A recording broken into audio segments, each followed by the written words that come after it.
The materials needed for this experiment are vegetable oil or canola oil, water, food coloring, Alka Seltzer tablets, a plastic bottle or clear cup, and a light source, which is optional. The first step is to fill your plastic bottle or cup 1/4 with water, then add a couple drops of food coloring to the color you desire.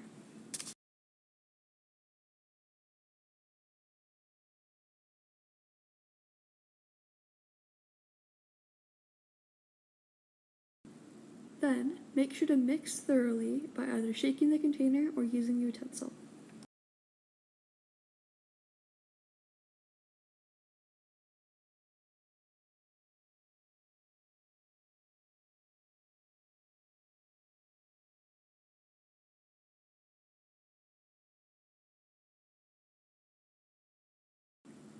Fill the last 3/4 with oil.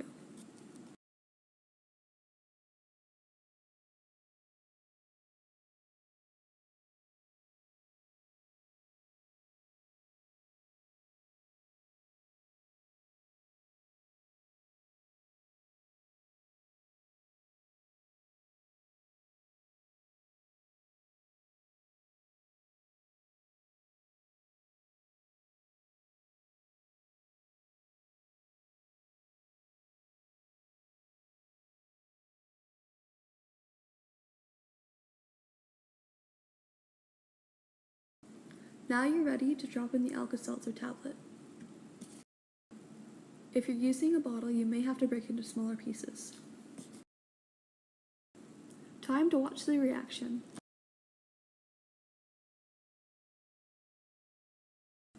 If you want, you can add a light source to make it look even more like a lava lamp.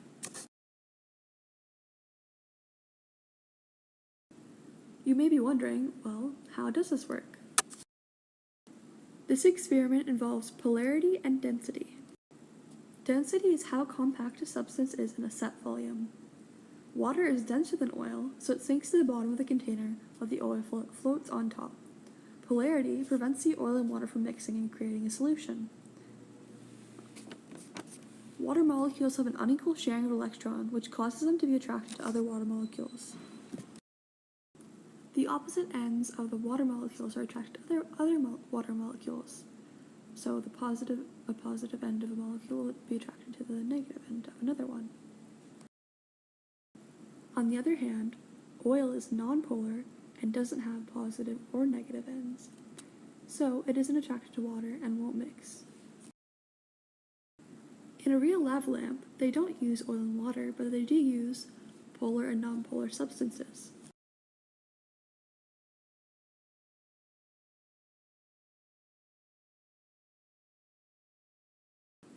So, when the denser liquid sinks, the light in the lava lamp will heat it up, which makes it less dense, and so it will rise to the top. When that liquid reaches the top of the container, it cools down because it's away from the light source, and then it sinks again, and then the cycle continues.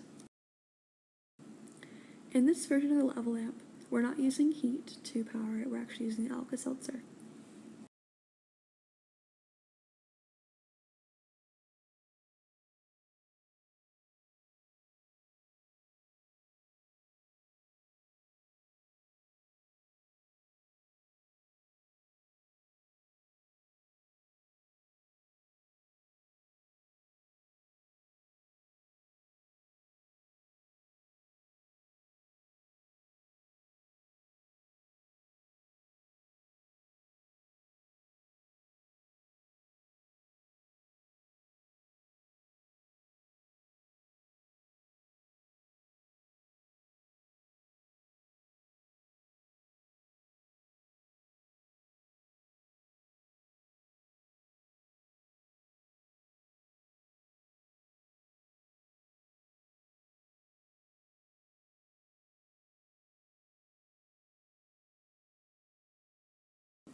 It looks like the reaction is almost finished, so if you want, you can add another Alka Seltzer tablet to continue the reaction.